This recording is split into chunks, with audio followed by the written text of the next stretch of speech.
Here I am in the woods again. I'm going to set up a star shelter and hopefully eat some pancakes with apple and rhubarb sauce.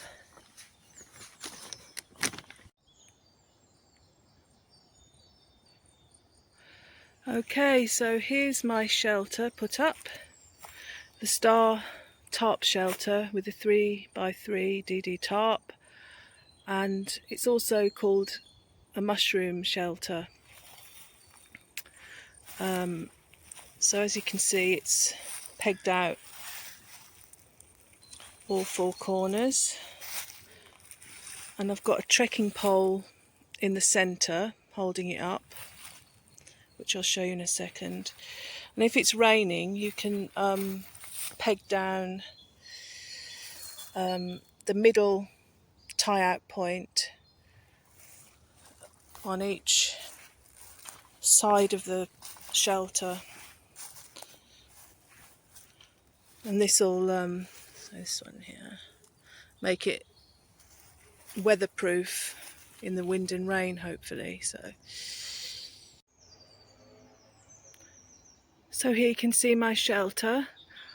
I've moderated it a little bit by putting another trekking pole at the entrance. And there's one in the middle, as you can see, so that I can sit and eat. It's a really gorgeous day today, just the right temperature for me, about 19 degrees. And here you can see I've got everything in my shelter. If I was to sleep in this, there'd be plenty of room for my sleeping mat on one side and all my gear on the other. I'm thinking of taking my tarp to Scotland with me, because I think 2 weeks is a long time to be stuck in a little tent if I don't have to be. I think the lack of space is going to get to me, but I'll see how heavy my pack is first. Right, we've got the pancakes going. So the mixture's just milk, pinch of salt, plain flour and oil. Really simple, because I haven't got a particularly sweet tooth. And I managed to get the trangia at half burn with the little attachment there you can see next to the frying pan. It seems to be fine on full. So yeah, just got the mixture in a tub there.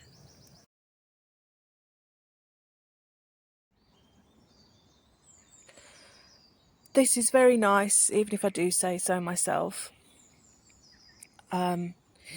Yeah, so the sauce is organic rhubarb from my garden, organic apples from the allotment, mixed with plenty of ginger, cinnamon, nutmeg, and last year's organic kombucha, which I made with mixed fruits.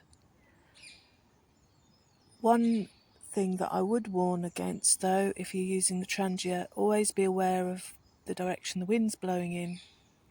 Otherwise you might be in danger of burning your fingers. I'm making this little video on my new Cat S25 satellite smartphone.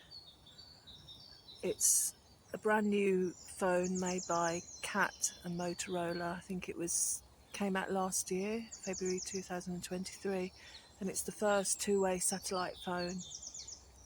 It's cost me an absolute bomb, but I figured that I'd be really silly to go wild camping in the Scottish wilderness without some form of backup in case of an emergency. Well, that was a really nice lunch. Had to drag myself away from the pancakes. Yeah, I've been thinking about my upcoming while camping 14 days in and around Aberdeen, wondering if it's completely impossible, crazy idea. But it's kind of what my body, soul, and mind is screaming out for. And for a long time, I've pushed it down, plodded on with life. These last 4 years have been very difficult. I've been physically ill, and as a consequence, lost my job as a professional musician. So I wasn't able to move my upper body, and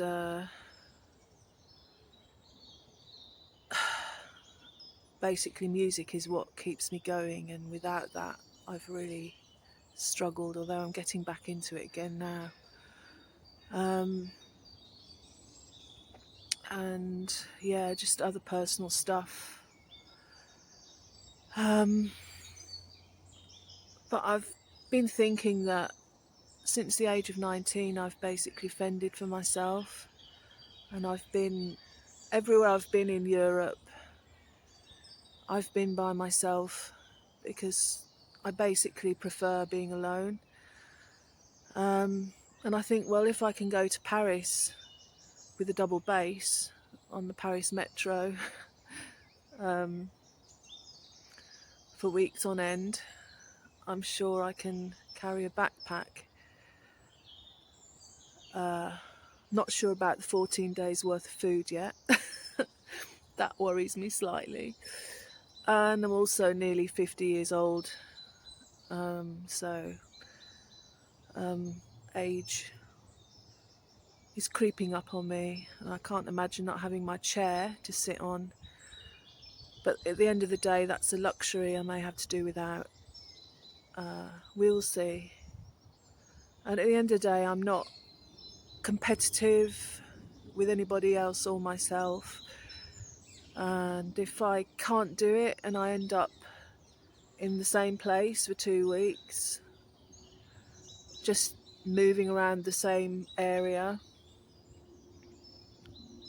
so be it. I'll have got away and had some time to reflect and enjoy Scotland. And if the worst comes to the worst, I'll just come home. I've really struggled with the pandemic. I've got contamination OCD, and it's taken me 4 years to get back into going in shops again, let alone going on an 11-hour journey on a train. So I may not even make it to Euston, but I'll have tried, and that's all that matters. Anyway, I'm going to leave it there for today, and I shall see you next time. Bye.